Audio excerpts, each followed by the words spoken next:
Well, I'll give you a thumb.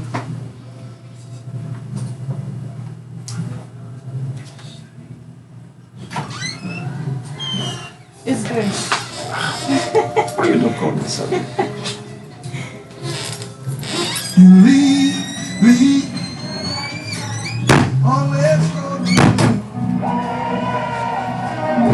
Can we turn up? Can we turn up? Can we turn up? Can we turn up? Hey, he really, really moves Alright, on. we're gonna start. 3, That's what it says. 2, I know he loves me. I know he cares. Whenever I call, he always be right there. Good afternoon, everybody. Welcome back to He is my help. Yeah, I know no fear. I know he'll be right there. Hey, he really does what he says he will do. My God really moves. Oh, hey, why would I doubt when Good afternoon. Good afternoon, everybody. Good afternoon, everybody. Welcome back to another show. As you know, I'm the host, Ferdino, and you know I have a special guest with me today. Introduce you guys to the people watching and stuff. Hello, I'm Georgette. Hello, I'm Tonika. Yeah, tell them what you guys do for a living, stuff like that. Currently I'm in school to be a dental hygiene. I am the founder of Truth Ministries. That's basically me. Okay. I spend most of my days writing and editing, and on the side, I create content and do social media. Okay, nice. So we're just going to get straight into the topic. So the topic for today is the struggle we face in society. Now, this topic is mostly for the youth, because I know the youth is facing a lot of struggle, but sometimes they don't know how to deal with the struggles. It's half the time they don't have nobody to talk to. So what are some struggles the youth are facing? That we're facing, or like the youth in Uh, General, us, the youth. And, general. Okay. Alright. Yeah, that's why I had to like verify, because I'm like, not myself, but an issue that I think there is an issue of identity. People not knowing who they are and people not knowing where they belong. So like an internal identity crisis and like an external feeling of belonging, which can contribute to like a different amount of things like depression, anxiety, and stress. So that's where I'm gonna start. It's crazy that you say that because one of the things that I automatically thought of that we struggle with is comparison. And we tend to compare when we do not know our identity. So I feel like when we do know our identity, we won't tend to compare and try to find our identity in somebody else when we know like who God says that you are. Yeah, definitely. I agree with that.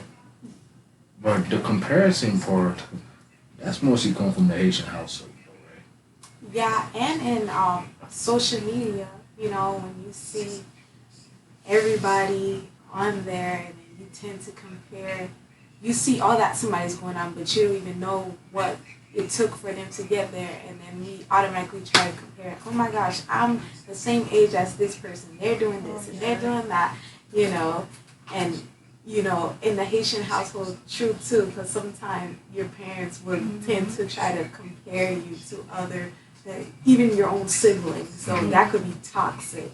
Definitely. And it's not just like comparing to like your siblings or like your neighbor's child, like, oh my gosh, look at what elle a fait, on peut pas régler rien. But it's also like the harsh expectations that they put on their children. Like, you have to do this, you have to do that, or you're going to like disappoint me. And then what if the child doesn't want to do that? Most of the time, the expectations that like our parents put on us, we're not able to live up to them because they don't make us happy. And then in return, it kind of harm us as we're trying to like evolve into who God called us to be. Amen. Yeah, for me, I stopped comparing myself to people a long time ago. So I was just reading something. It says, um, it's not it's not your timing yet. Mm-hmm. Yeah. Mm-hmm. Because we are so quick like to do something. Like we are so quick like you see people on Instagram making 10 figures in 2 months, but they don't. But the youth today think, well, I can make that, but they don't know the step they got to take in order for them to make that. Half the time is they say make in 2 months, but you don't know how many years it take them to make that in 2 months. That's mm, Well, two things. I'm glad that you say timing because a theme that is repetitive in the Bible is the theme of the appointed time. Like we can see that with the Shunammite woman, we can see that with David. He was ordained to become king, but it wasn't his appointed time to sit on the throne, and that took like about 15 more years for him to actually become king. And then we see in Habakkuk chapter 2, it's like one of my favorite verses. It says, at the appointed time, I, the Lord, will make it happen. Though it tarries, it shall not tarry. It will come to pass. And so I think that we just have to be content in knowing that attached to each and every single one of us, the young people, even adults, there is an appointed time. So just because you feel like you're behind, like the verse says, even though you feel like you're behind, you're actually not behind. And there is also you mentioned the different like categories, like people excelling, like some of them take years and you don't see like the hard work. But then I also want to remind people that like just because you see something looks good like to your eyes, it doesn't mean that it's actually good. Because like what's the saying again? Not everything that's good is godly. So in this society, there's honestly a lot of ways that people can like make money faster or kind of like rush their timing. But then at the end of the day, is it godly? Is it what God had appointed for you? Is it your appointed time? So there's also this question of like morals that we have to take into account in addition to like the appointed time that we have for ourselves. Yes, I definitely agree, and that's one of my favorite verses in the Bible where it says, "At the right time, the Lord will make it happen." A lot of time, just like that song that says, "Wait on the Lord," we make culture push us prematurely when we're not at the appointed time. So it is important to like wait on God's perfect timing, um, instead of going on our own strength or going on whenever somebody else says. yeah, yeah, I get it. The thing is, the youth don't want to wait no more. This is one everything done fast. This is one and done situation. I feel like the best advice I can give for like those who are impatient is to remember that God Himself, He doesn't rush things. Now the difference between God and ourselves is that God has the power to make anything happen at any given time. But we see that God values hard work. Like when He created the earth, He didn't just do everything in one day. He didn't just like when He spoke to the void, everything came to be in addition to like humans, animals, the sea. But God took His time. Every single day was a specific thing that God created. And in the end, it also tells us that God rested. So I feel like whenever we try to rush things, whenever we become impatient, we're actually sabotaging ourselves instead because we're not following the pace of God. But every good thing, for it to be manifested, for it to come to be, it takes time. You can't be impatient when God is trying to work through you. Yes, we, especially in this generation, we need help in trusting in God's timing because a lot of time we think that we know when's the best time to do this or to do that. But God, if we remember that God, He knows the end from the beginning. So it's important to constantly remember that God, He has a plan for each and every one of us, and our own personal story is different from other people's story. So we have to pay attention to our own life and what God says about our life, so that we can focus on His timeline and not on others people's timeline. Yeah, I agree. I remember we was talking about how I wanted like a six-figure salary. But to have that six-figure salary, boy, it's gonna take years. I thought after I graduated with my bachelor degree, I thought like the six-figure salaries is gonna come to me like that. I had a reality check. Same. That reminds me, like, sometimes we don't understand why God calls us to wait, but it's in the waiting where we get to draw closer to God. It's in the waiting that God develops our character to prepare us for those blessings. Because if it was just to give it just like that, we wouldn't really even know how to handle it. We would automatically forget about God, get too prideful, and think it's in our own strength. So in that waiting season, whatever it is that we're waiting to God for, that's where God, He really develops our character and prepare us for those blessings.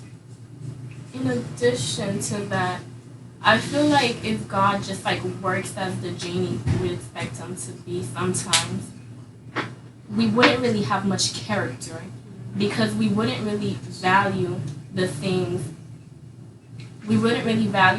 that God gives to us. It's not just about like managing it, which is very, very important, because so many times in the Bible it tells us that you have to manage things, but we don't really understand that. And the reality is that a lot of people are not at the stage where they have to be in order to manage things.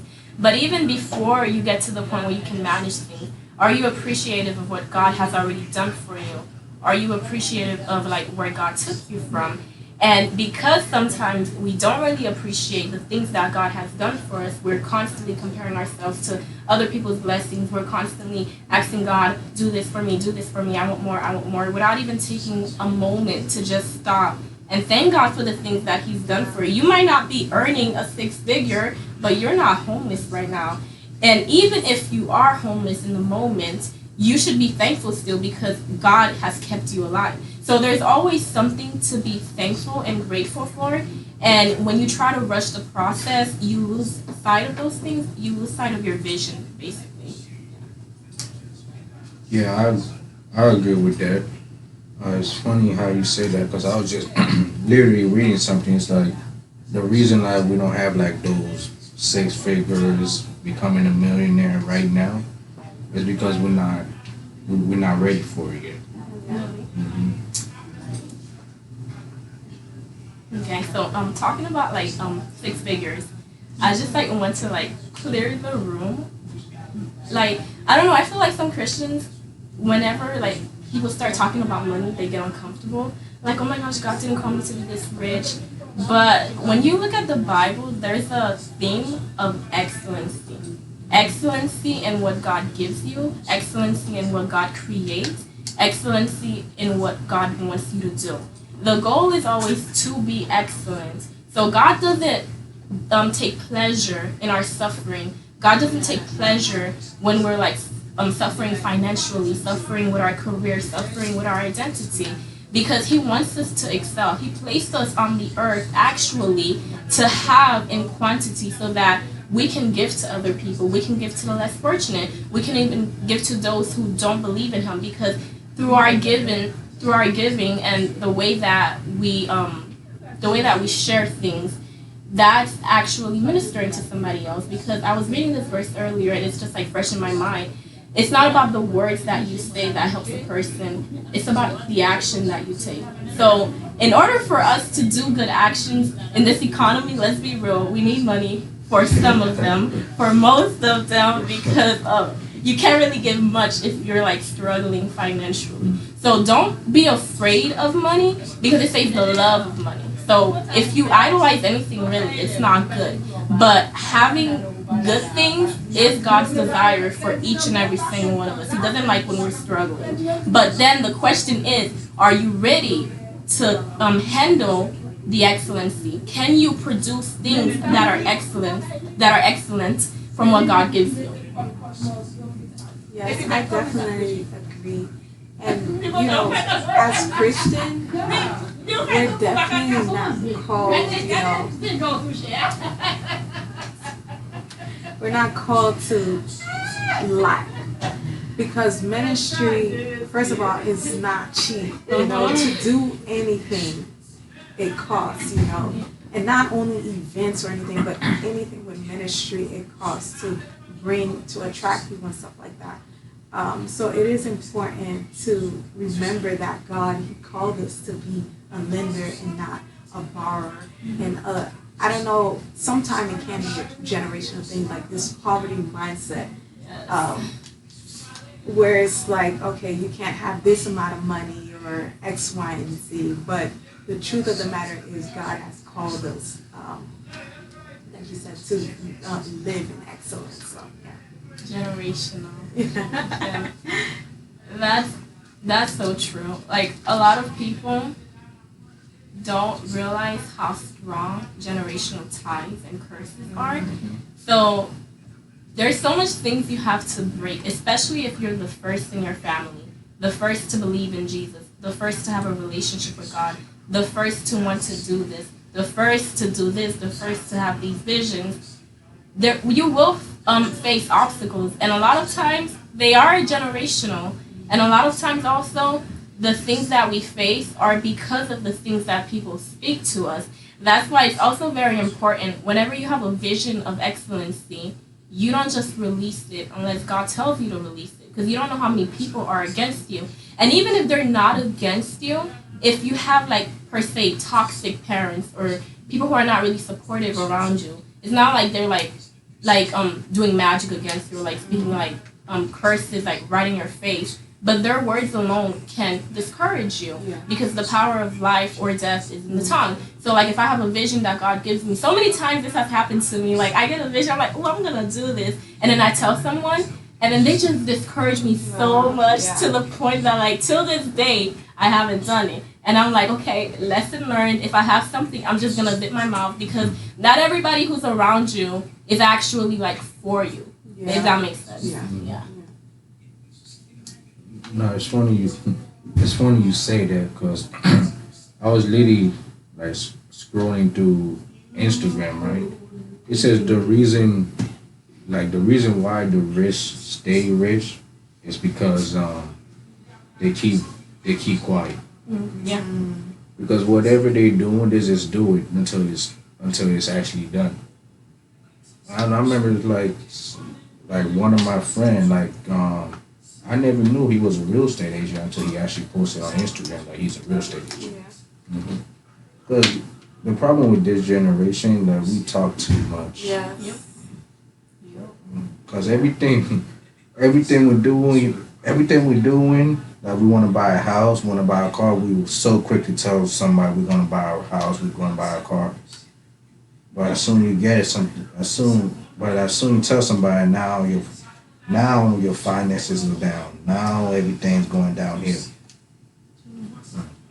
But it's crazy though. It's like, I was reading this quote, right?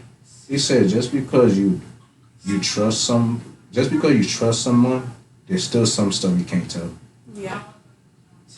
Well, that's so true. But we don't, like, as kids, when we was younger, we just run and tell everything. But now, as you're an adult, it's best to keep quiet.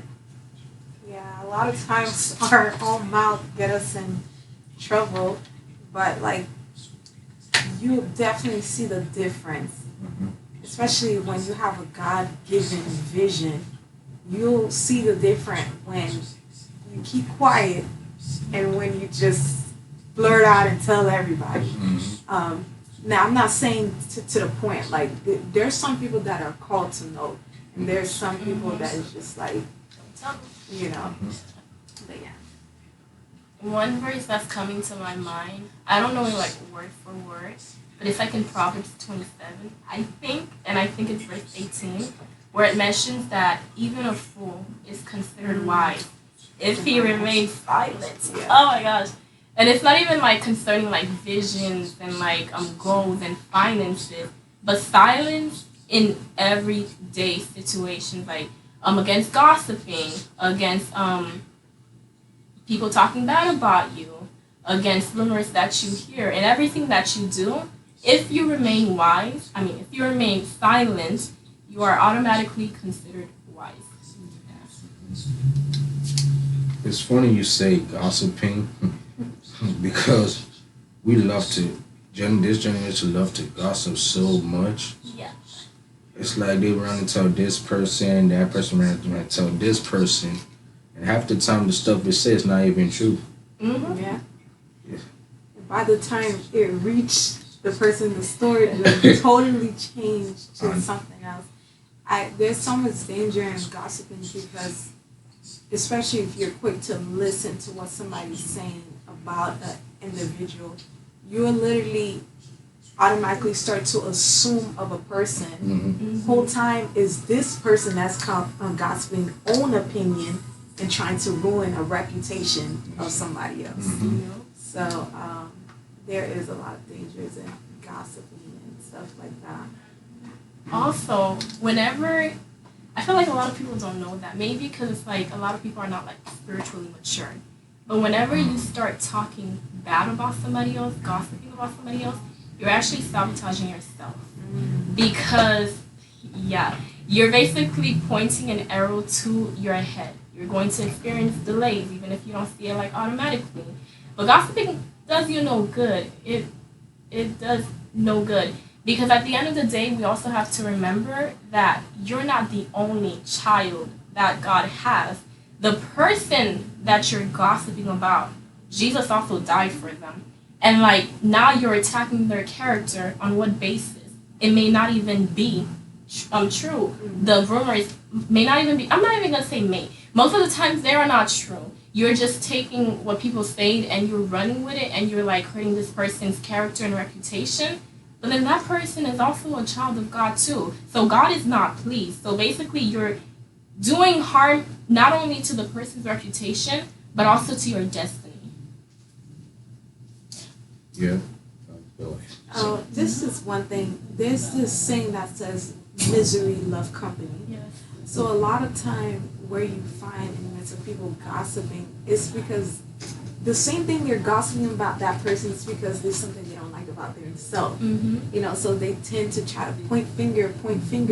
Whole time they're struggling or going through that same thing themselves. So yeah, it tends to be with people who needs healing. They're going through what they're going through and they just feel good just to keep on talking about somebody at those times. See, like me, I don't even like gossiping. I never did like to gossip. Even when I'm at work, they're talking about a co-worker. I'm not a part of this. I just be when I'm at work, I mind my business and go home. Cause like cause they ain't pay me. They don't pay me to gossip. They pay me to do my job. Yeah. Mm-hmm. Cause and plus, if people say stuff about me that's not true, I sleep better at night. Cause shoot, I mean, like I guess. I remember I was reading this quote. It says, if you have a problem with me, call me. If you don't have my number, you don't know me well enough to have a problem with me. Well, when I read that quote, it changed my whole mentality. I'm like I'm a different person. Like a long time ago, I used to care what people think about me. Like, What's so crazy is because sometimes the main person that's gossiping is the person that probably never even spoke to you. Oh my gosh. what? Yes. And I find it so crazy because you'll literally find yourself like other people having problems. It's like I didn't even know you. I don't. It's really crazy, but it's a real thing. Like it's a real thing. Mm-hmm. But I hate to say it, Gossiping is like in a Haitian household is crazy. Oh, But they faster than 7 news. I'm like, I'm like, yo, like you don't even know the person. Like, how you gonna gossip about somebody else? What he said. that's true. I like the fact that you mentioned the household Mm. because again, the environment that you're in influences who you become.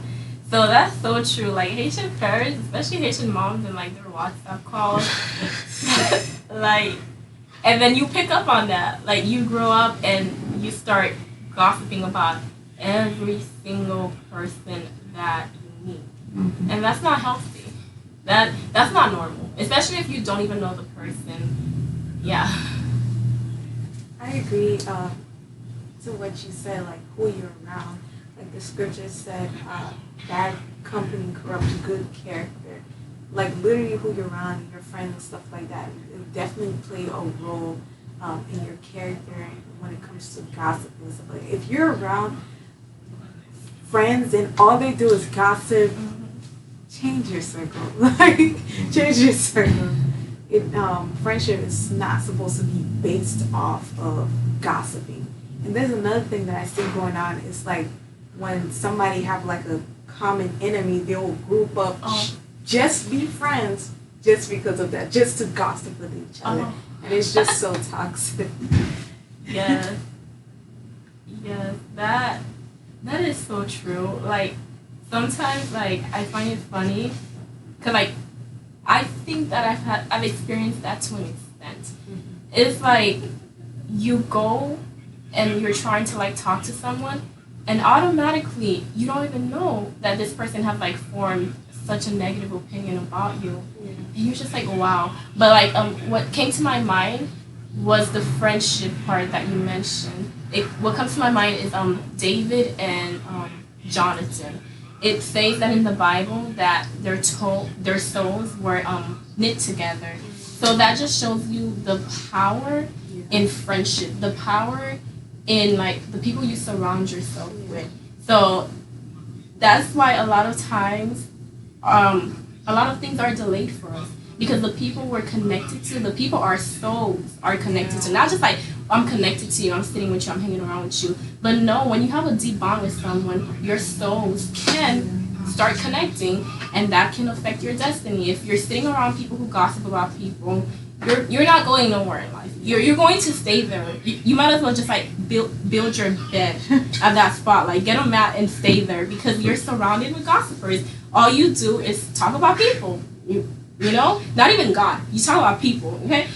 So it's very important when you're trying to find your identity or remember your identity in God to be mindful of the identity of the other people around you. What do they think about themselves? How do they view themselves? How do they want to view themselves? Those are like all important questions to ask because the people around you, they can make or break you. Yeah. And it's crazy because while we're on this subject, I had to get my phone, but the first they deal with something that we're talking about. In Proverbs 13:20, it says, spend time with the wise and you will become wise. But the friends of fool will suffer.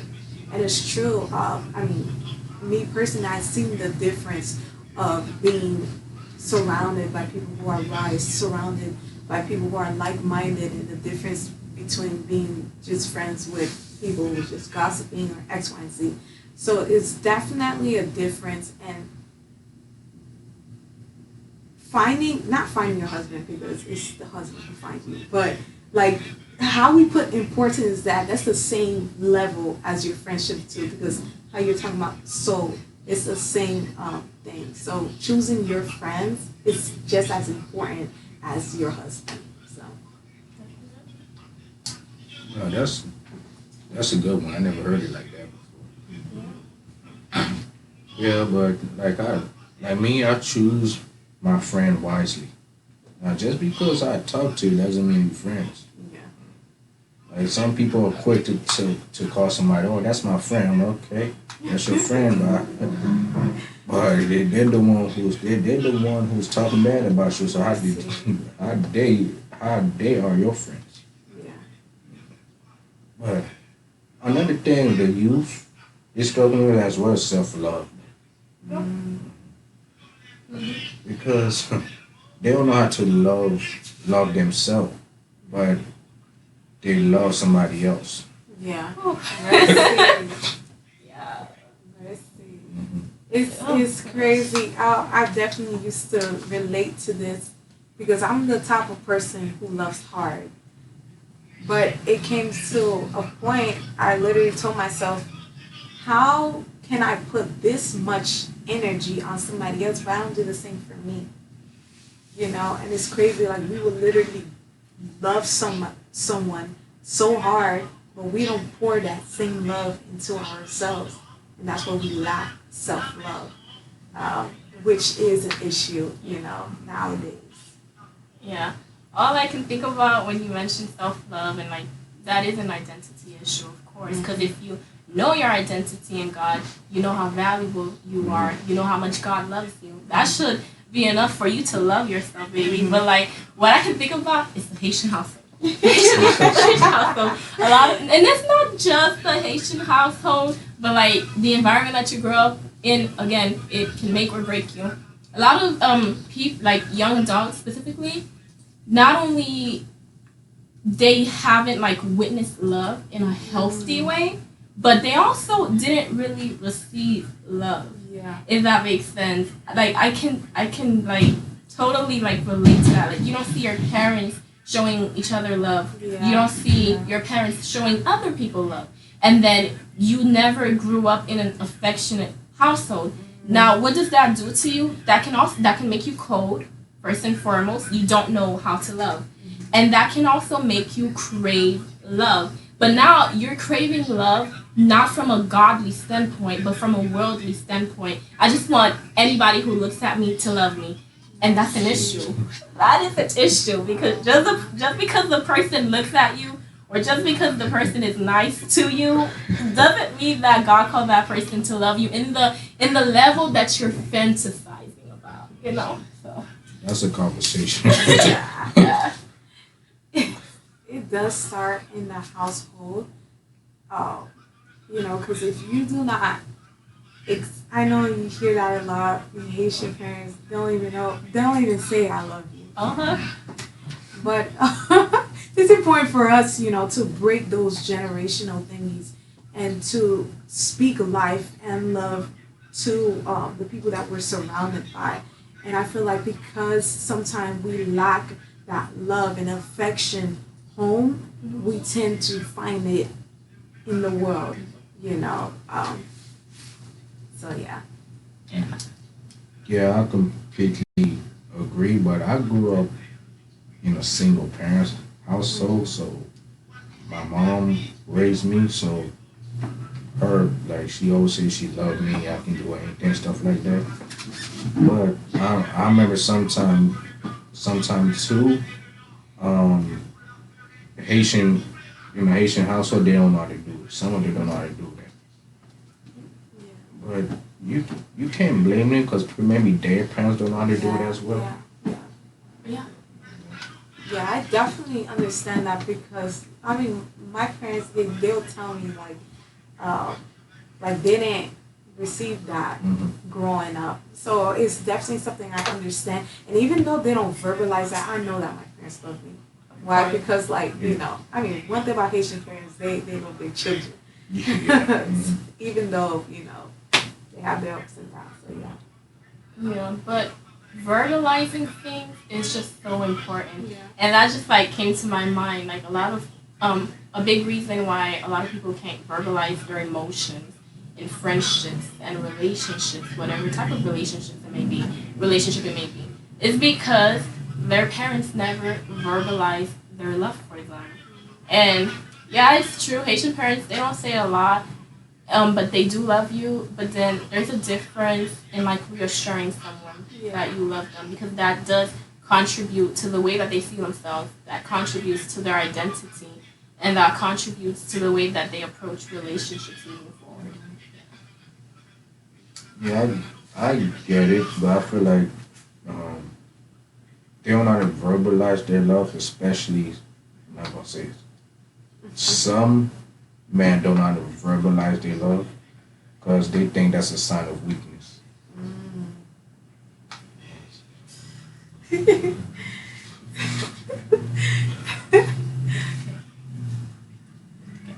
Let me approach it from a biblical standpoint so that I don't just say anything.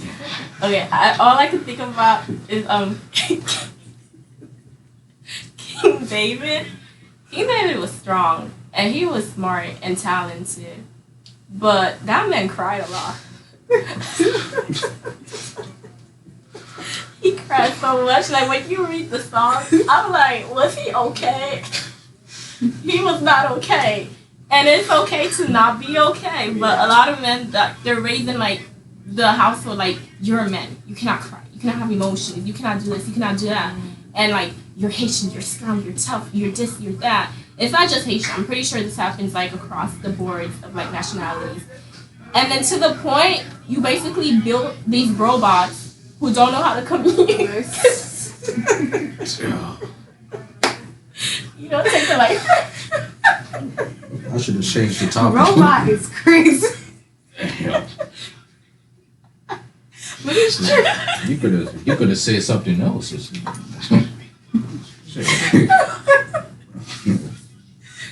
Okay. But yeah, it's something that needs to be, this ideology. It's just something that needs to be broken. I mean, talking about a relation. Let me talk about the relationship standpoint of view. Sometime there may be a character or a habit in us that the person don't know until we verbalize that. So sometimes when we don't say nothing, they don't know nothing. So when we say, okay, I want communication more, X, Y, and Z, and stuff like that, I feel like that's when they'll know. But sometimes the person don't know how to communicate at all, but they don't know that, So it's important to verbalize and talk about things, even though it may be uncomfortable to talk about. I don't want to say something and I get in trouble. But no, I can't. I need to fix my wording. I know some women that expect the men to be mind readers. True. But y'all do know we ain't mind readers, right? So I agree. Like sometimes we think you should know that type of thing. And that is, one of our problems. But then again, that comes to the communication part. Like those are some of the things that needs to be communicated and not just, they're not listening to me. Like you have all this thought in your head, how you feel in your head, but you're not expressing those feelings. It's important to express your feeling, not only in a relationship standpoint of view, but even with friendship and X, Y, and Z, to not hold it in, but express yourself. Yes, not when you say communicate, all I can think about is that like a lot of people, they communicate through third parties. Meaning, instead of directly going to the person that they either think there's an issue with. Yeah, so meaning like instead of going to the person that they think they have an issue with, or the person that they're friends with, that there's a conflict within them, or their partner where there's a misunderstanding, they involve all these different parties. They go to family members, they go to other friends, they go online, and then like they break the bridge of direct communication. Direct communication is very important in every single relationship. Relationships that are doing well, continue to communicate. Relationships that are not doing well, if you think this person say something about you, don't just like go to like other sources that were not the original source. Go to the direct source. If your significant other, if there is like bad communication, instead of like talking bad about your significant other to like your friends or your family members, that only makes it worse because now they're feeding you all these things about that person, which might not even be true, let's be real. So direct communication is very, very important for like maintaining all types of relationships. No, I completely get that. But okay. What they say with your chest. Don't hold back. It's just like, man, some of us don't know how to communicate. Even when we do communicate, some women will say we communicated wrong. But how we communicated wrong if you told us to communicate?